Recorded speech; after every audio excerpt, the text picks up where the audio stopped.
The inspiration for the chase in The French Connection came from the fact that I had recently seen Bullet. And while I thought Bullet had a great chase scene and is a extraordinarily great movie, in analyzing the chase scene, I saw that what they had done was merely clear the streets of San Francisco, put two cars on the streets, and run them through fast. So the first thing that occurred to me was in New York City, there are thousands, hundreds of thousands of people on the streets at all times. I want to integrate these crowds into the chase. I'm not simply going to clear the streets, put my chase car on the street, and let it go through uninhibited. And then it came to me that there had been a number of films where a car was chasing a car. And so I thought, I've got to come up with something different. My motivation was simply to find a different way to film a chase. And then while I'm walking along the streets of New York thinking about it, I hear the subway rumbling below my feet.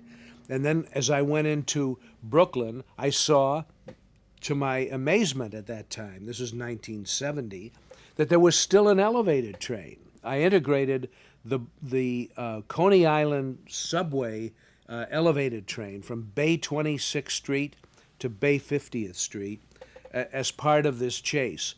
And it occurred to me that I really didn't know how fast an elevated train could go at top speed. If it could go 100 miles or more, I couldn't do this chase.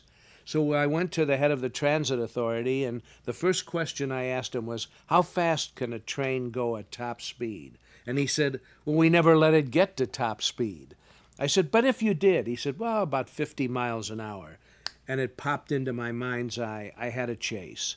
A car that the Gene Hackman character had commandeered on the street could turn around and follow an elevated train if the train was doing 50 miles an hour top speed and the car was doing 100 miles an hour, which literally this car was for 26 blocks, with no streets cleared and with no permission to do it. And that's something I really wouldn't do today. But as a kid then, I have to admit, I just wanted to get on film something that excited me.